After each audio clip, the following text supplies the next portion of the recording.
Baik, selamat pagi Ibu. Di sini saya Alexandria Morista Kiik dengan NIM 2106040020 ingin mempresentasikan materi tentang metode Karus-Kumpacker, di mana sudah dipresentasikan oleh teman-teman saya sebelumnya.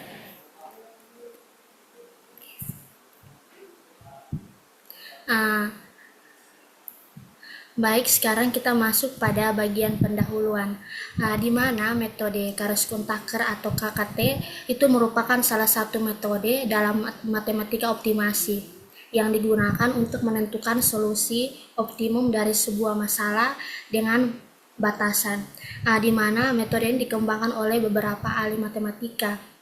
Namanya sudah tertera pada slide. Nah, ada beberapa persyaratan yang harus dipenuhi oleh solusi optimum dalam masalah optimasi, seperti aturan, hubungan antara variabel, serta solusi optimum. Di mana juga ada ketentuan bahwa beberapa angka bernilai negatif. Persyaratan dalam metode KKT digunakan untuk mengidentifikasi nilai optimum dari suatu masalah, sehingga kita dapat memperoleh solusi optimum. Sekarang kita masuk pada pembahasan materi. Metode KKT ini digunakan untuk mencari solusi optimum tanpa memandang sifat kelinearan dengan fungsi kendala, di mana misalkan kita diberikan kendala X sama dengan X1, X2 sampai Xn dengan bentuk umumnya itu maksimum atau minimum, di mana Z sama dengan F X1, X2 sampai Xn dengan kendala GZX lebih kecil dari I sama dengan I lebih besar dari 0 untuk M sama dengan 1, 2 sampai N, di mana kendalanya itu lebih kecil, lebih besar sama dengan, dan X-nya lebih besar 0. Nah, untuk menangani masalah optimasi, kita bisa menggunakan teorema 2.2, di mana ada syarat masalah minimasi oleh Whiston 2003-676. Ini bukunya.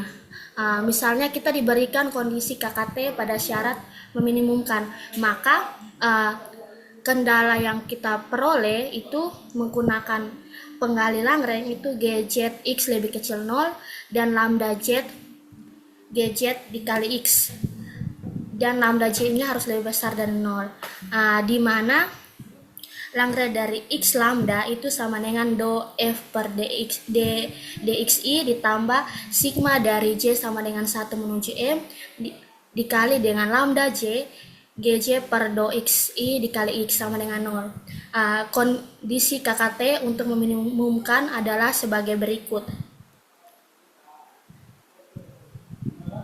Di sini misalkan syarat kendalanya itu GZX lebih kecil dari 0, maka persamaan komplementernya itu lambda J dikali GZX sama dengan 0. Berarti perkalian Lagrange dikalikan dengan fungsi kendala, kita bisa memperoleh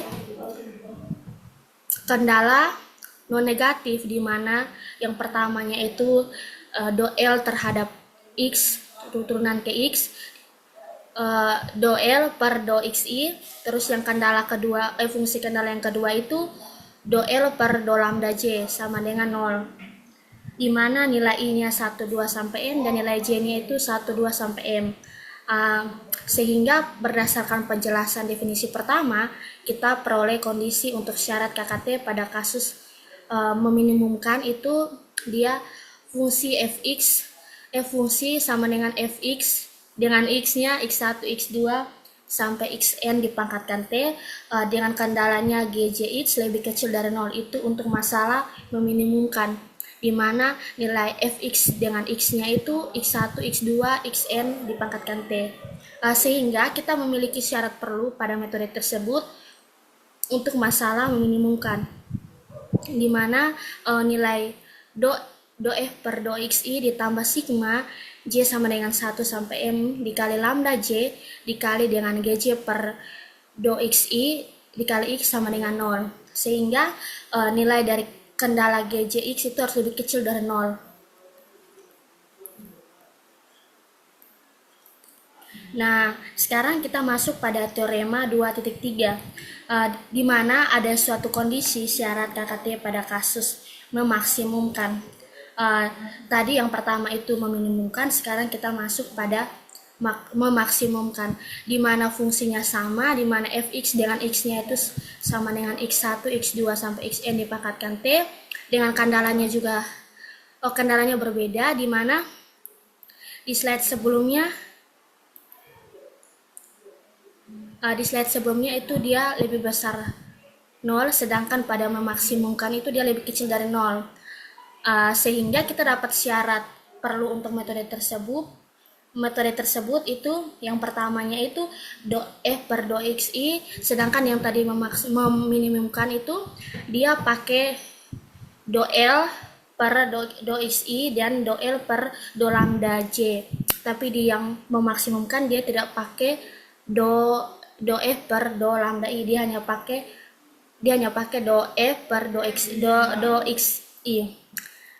Yang kendala keduanya itu lambda j, di mana bi dikurang gj dikali dengan x sama dengan 0, dan yang ketiganya itu lambda j lebih besar dari 0, di mana untuk keterangannya bisa dilihat pada slide.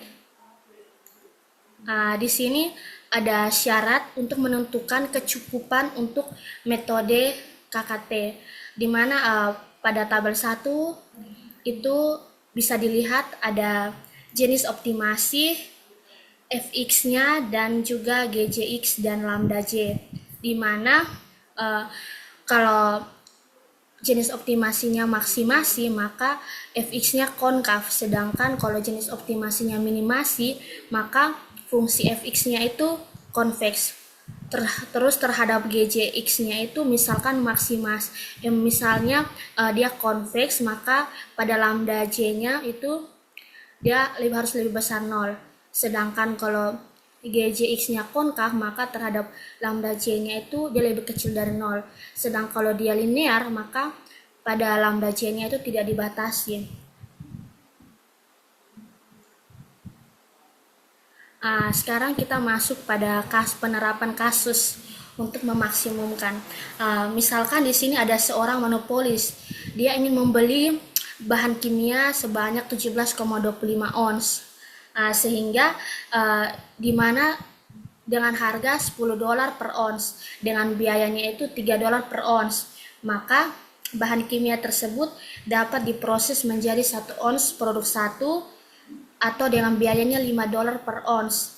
Sedangkan bahan kimia tersebut dapat diproses menjadi 1 ons produk 2 jika X1-nya produk 1, maka ia akan menjual harga $30 dikurang X1 per ons. Jika X2-nya ons produk 2 diproduksi, maka ia menjual seharga $50 kurang X2 per ons. Maka pertanyaan dari kasus tersebut, tentukan bagaimana monopolis dapat memaksimalkan keuntungan. Sehingga penyelesaiannya yang pertama, langkah pertama kita tuliskan fungsi objektifnya atau fungsi batasan, di mana dari tadi saya sudah bilang bahwa X1-nya itu ons produk 1, X2-nya ons produk 2, dan X3-nya itu ons bahan kimia. Maka di sini kalau rumus keuntungannya itu banyak unit dikali harga jual kurang biaya, maka maksimumnya itu Z sama dengan X1 dikali 30 kurang X1 ditambah X2 dikali 50 dikurang X2 dikurang 3X1 kurang 5X2 dikurang 10X3. Nah, sehingga kita dapatkan kendalanya X1 tambah X2 lebih kecil dari X3 atau X1 tambah X2 kurang X3 lebih kecil dari 0, sehingga diperoleh X3-nya itu lebih kecil dari 17,25, di mana X1, X2, X3-nya harus lebih besar dari 0. Selanjutnya langkah yang kedua, kita menggunakan maksimum pada pengali Langre tadi, di mana L X1, X2, X3, lambda 1, lambda 2 itu sama dengan Fx dikurang sigma dari I sama dengan 1 dikali sampai M lambda J do GI X per do XJ. Sehingga kita peroleh uh, kita kita peroleh do L per do XI-nya itu sama dengan 0 dan do L per do X2 itu sama dengan 0, terus do L per do X3-nya itu sama dengan 0. Sehingga kita masukkan rumus yang lambda J dikali beta J dikurang GJX sama dengan 0, sehingga kita peroleh lambda 1-nya lebih besar 0, lambda 2 lebih besar dari 0. Sehingga kita masuk pada langkah ketiga, di mana kita menyelesaikan persamaan yang didapat pada kasus 1, di mana lambda 1 sama dengan lambda 2 sama dengan 0. Sehingga kita dapat min 10 ditambah lambda 1 dikurang lambda 2 sama dengan 0, itu pada kasus 1, dan kasus 2-nya itu lambda 1 sama dengan 0 dan lambda 2-nya lebih besar dari 0. Maka kita peroleh itu minus 10 ditambah 0 dikurang lambda 2 sama dengan 0, sehingga min 10-nya sama dengan lambda 2, di mana lambda 2-nya lebih besar 0. Sehingga kasus ketiganya itu lambda 1 lebih besar 0 dan lambda 2 sama dengan 0. Sehingga kita peroleh minus 10 ditambah lambda 1 dikurang lambda 2, di mana lambda 2-nya bernilai 0. Sehingga kita masukkan min 10 ditambah lambda 1 dikurang 0 sama dengan 0. Sehingga lambda 1-nya sama dengan 10.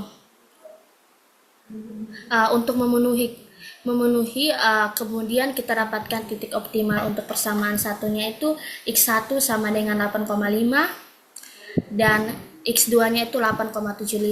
Sehingga kita dapat peroleh bahwa X1 tambah X2 sama dengan X3 dan X3-nya lebih kecil dari 17,25, sehingga kita peroleh karena 8,5 tambah 8,75 sama dengan 17,25, maka kasus 3 memenuhi semua kondisi KT dengan titik optimal, yaitu lambda 1 sama dengan 10, lambda 2 sama dengan 0, X1 sama dengan 8,5, X2 sama dengan 8,75, dan X3 sama dengan 17,25. Sehingga kasus 4 itu lambda 1 lebih besar 0 dan lambda 2 lebih besar 0, karena pada kasus 3 menghasilkan solusi optimal, jadi kita tidak perlu mempertimbangkan kasus 4 lagi. Sehingga kesimpulan dari kasus di atas, jika solusi optimal untuk contoh 2 adalah membeli 17,25 ons bahan kimia dan menghasilkan 8,5 ons produk 1 dan 8,75 ons produk 2. Untuk lambda 1 sama dengan 10, di mana 10 menunjukkan bahwa jika tambahan ons bahan kimia diperoleh tanpa biaya, maka keuntungan meningkat sebesar 10. Dari persamaan lambda 2 sama dengan 0, itu dapat kita simpulkan bahwa hak membeli 1 ons tambahan bahan kimia tidak akan menyiratkan keuntungan. Sekarang kita masuk pada penerapan metode KKT pada optimasi produksi kopi, di mana ini Koplika bertempat di desa Podorukun, Kabupaten Kayong Utara, Kalimantan Barat, di mana data yang digunakan adalah data produksi selama 3 bulan, mulai dari bulan Juni 2022 hingga bulan Agustus 2022. Dan biaya produksi yang dihasilkan itu setiap bulannya ditentukan produksi minimum. Data tersebut digunakan untuk mencari nilai minimum dari biaya produksi Koplika, di mana kopi A memiliki massa 200 gram, kopi B memiliki massa 200 gram, dan kopi C memiliki massa 100 gram, sehingga produksi yang dilakukan untuk kopi A, kopi B, dan kopi C dengan massa 100 gram,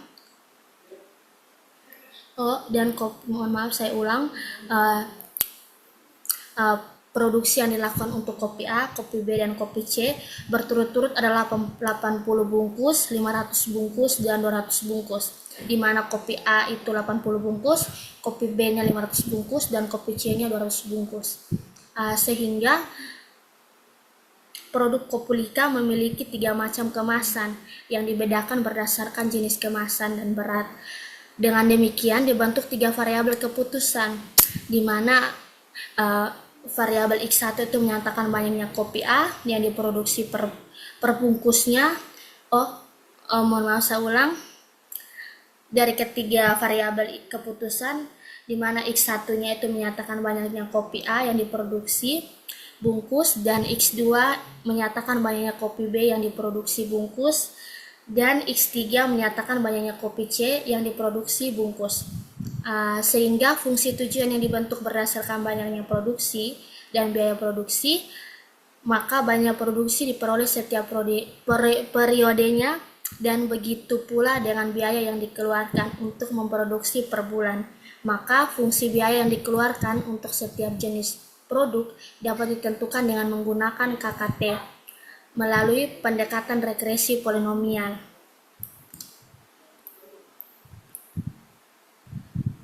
Sehingga kita masuk pada penyelesaian, di mana di sini fungsi tujuan yang ingin dicapai adalah untuk meminimumkan biaya produksi, di mana ini dia punya rumusnya itu Fx1, x2, x3 itu sama dengan minus 23,45 x1 kuadrat ditambah 12,84 x2 kuadrat dikurang 16,57 x3 kuadrat dikurangi 13,451,76 x1 dikurang 20,751,87 x2 dan ditambah 14,294,16 x3 ditambah 12,25 15,57,5. Fungsi kendala yang kita peroleh itu X1-nya lebih besar dari 80, X2-nya lebih besar dari 500, dan X3-nya lebih besar dari 200. Selanjutnya dibentuk fungsi Langre, di mana Lx1, x2, x3, lambda 1, lambda 2, lambda 3 itu sama dengan Fx ditambah sigma I sama dengan 1 menuju M dikali lambda J, Gj per do Xi dikali X. Kita masukkan ke dalam rumus di atas fungsi Langre, itu kita dapat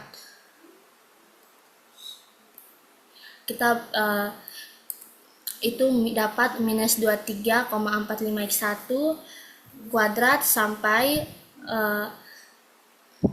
seterusnya, sehingga kita peroleh minus 23,45 X1 kuadrat ditambah 12,84 X2 kuadrat dikurang 16,57 X3 kuadrat ditambah 13,451,76 dikurang lambda 1 X1 ditambah minus 27,51,87 dikurang lambda 2 dikali X2 ditambah 14,294,16 dikurang lambda 3 X3 ditambah 80 lambda 1 ditambah 500 lambda 2 ditambah 200 lambda 3 ditambah 122,122,557,5. Jadi persamaan 3 yang merupakan fungsi Langre akan menjadi fungsi tujuan untuk mencapai biaya produksi yang seminimum mungkin, sehingga kita masukkan fungsi Langre tersebut, di mana do L do X1 itu kita peroleh sama dengan 0, do L do X2 sama dengan 0, do L do X3 sama dengan 0,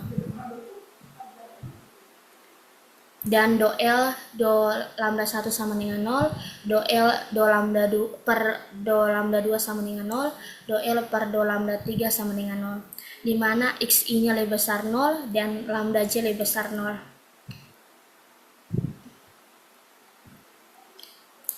Sehingga berdasarkan persamaan 7 dan 9 kita peroleh X1, X2, dan X3 berturut-turut adalah 80,500 dan 200. Selanjutnya X1 kita substitusi ke dalam persamaan, kita peroleh lambda satunya 9699, koma ulang-ulang berdasarkan persamaan 7 dan 9 kita dapat peroleh X1, X2 dan X3 berturut-turut adalah 50,500 dan 200. Sehingga kita selanjutnya kita substitusi X1 ke dalam persamaan 4, sehingga kita peroleh nilai lambda satunya itu 9699,7, dan kita lakukan hal yang sama, kita peroleh lambda 2-nya minus 7911,87.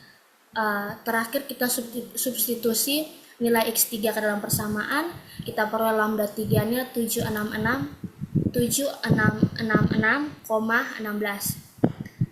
Berdasarkan perhitungan terhadap persamaan-persamaan yang telah dilakukan, kita peroleh X1, X2 dan X3 berturut-turut itu 80,500 dan 200. Selain itu kita peroleh nilai penggali Lagrange-nya itu lambda 1, lambda 2, lambda 3 berturut-turut itu 9699,7 minus 7911,87 dan 7666,16.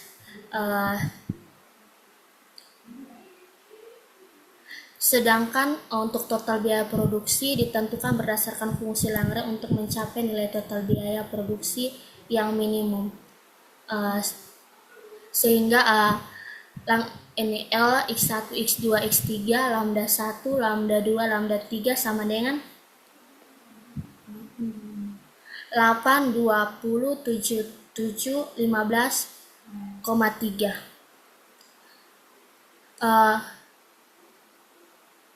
Berdasarkan uraian yang kita lakukan di atas, sehingga kita dapat peroleh model paling minimum yang harus dikeluarkan untuk produksi kopelika sebesar 8.207.715 rupiah per bulan.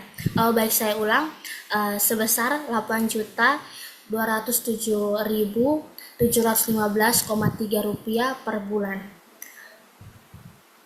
Produksi minimum kemasan menarik dengan massa 200 gram X1 dan kemasan standing pouch dengan massa 200 gram X2 berturut-turut itu 80 dan 500 bungkus. Sedangkan produksi kopelika kemasan biasa dengan massa 100 gram X3 adalah 200 bungkus.